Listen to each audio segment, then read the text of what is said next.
In 1868, a banker named James Sloane Hutchinson saw two men dragging an abused hog along a stone street. He was enraged and wanted to immediately stop such animal cruelty and save the hog. That year, he founded the San Francisco Society for the Prevention and Cruelty to Animals, or the SPCA, with 15 other San Francisco citizens to help animals that were poorly treated like the hog. The city shelter wasn't here when we were founded. The city shelter wasn't here until I think the 40s or the 50s. So we did a lot of the things that animal police would do.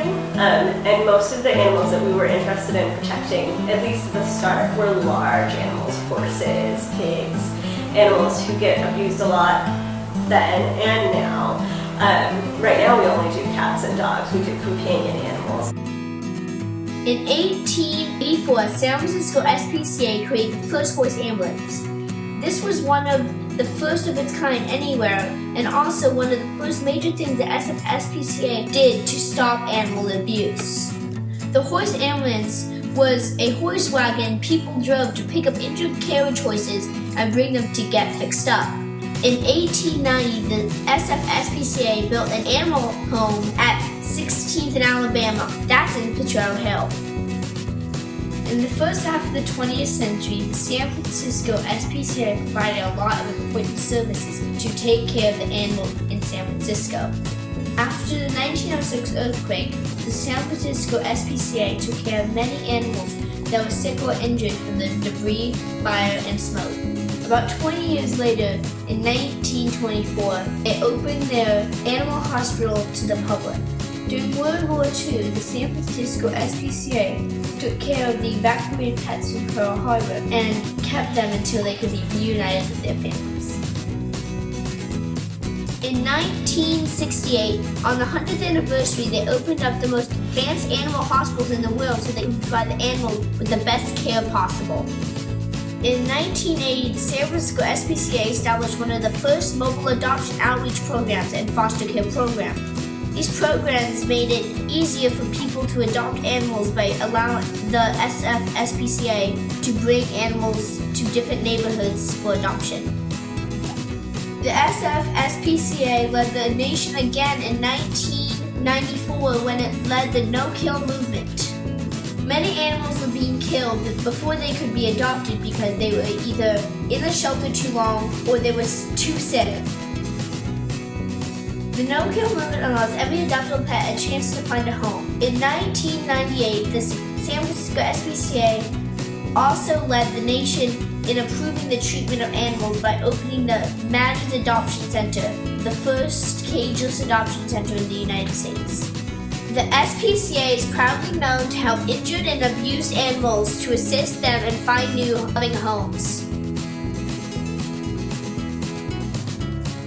The San Francisco SPCA doesn't usually take animals directly from the public.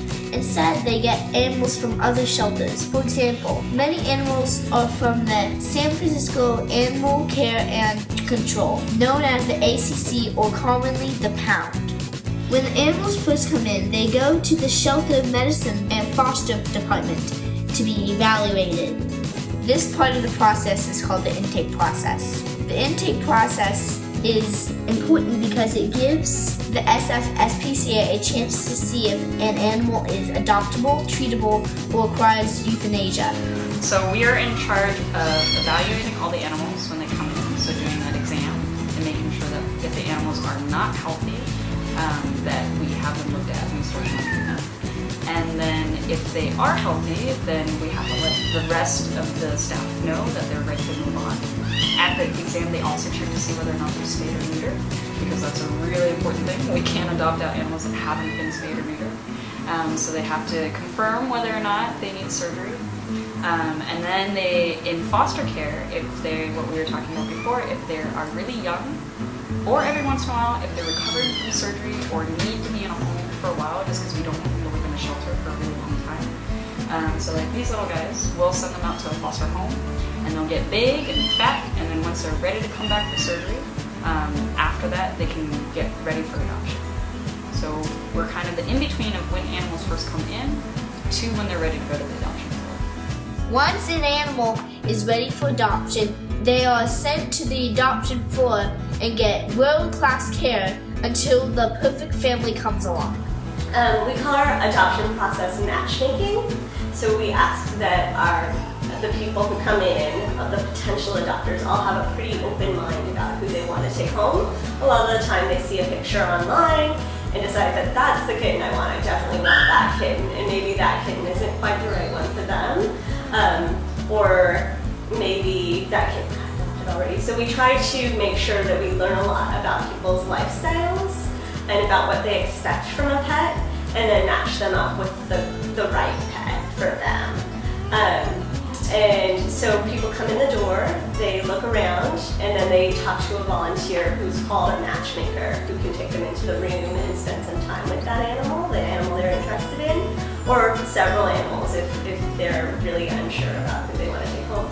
And then they come and talk to us, the client care associates at the adoption desks, and we explain everything we know about that animal's behavior, about where they came from, and everything we know about that animal's health. We try to tell them as much information as possible so that they can make the best decision possible. Even though the San Francisco SPCA is one of the best shelters in the US, they still face many challenges. There are too many animals and not enough homes. This is really the biggest challenge. We sometimes ask ourselves, does everybody who wants an animal and who could safely have an animal in San Francisco already have an animal? Have we already rescued all the animals that we can? And San Franciscans keep coming in and keep adopting animals, and people come from out of county and adopt animals too. But it's not just our problem here. We live in a really nice city where people really care for animals a lot. It's sort of society's problem that we domesticated these animals and we raised them to be very dependent on us, and especially cats. Cats, you've seen feral cats that live outside all the time and couldn't live with people really happily again. It's sort of our fault, and it's our responsibility to take care of this problem, but it is pretty big right now. If you look at the whole country, in San Francisco we've got it pretty close to under control, but it's a struggle every day. There are many things that everyday people like you and me can do to help. Adoption is one of the most important things. Adopting even one animal is one more animal that has a second chance at life. Outside of adoption, spaying or neutering your pet is critical to reduce the number of stray or unwanted animals that end up in shelters. It is reasonably priced and even free for some animals, like pit bulls or even feral cats. The San Francisco SPCA relies on its 1,200 volunteers to help animals every day. 6th to 12th graders can also volunteer through the Youth Volunteer Program. If you can commit to having an underage, sick, or injured animal in your home, you can foster cats, dogs, puppies, or kittens until they are ready for adoption. You can't adopt a pet or volunteer your time. You can donate money. San Francisco SPCA relies completely on donations. If you don't want to give money, you can buy needed items from the wish list. Spreading the word about the SPCA and encouraging people to consider adopting versus buying a pet is a great way to help too. Anyone can do it. For 146 years, the San Francisco SPCA has led the nation in the prevention of cruelty to animals. Today, it continues to inspire many shelters throughout the United States.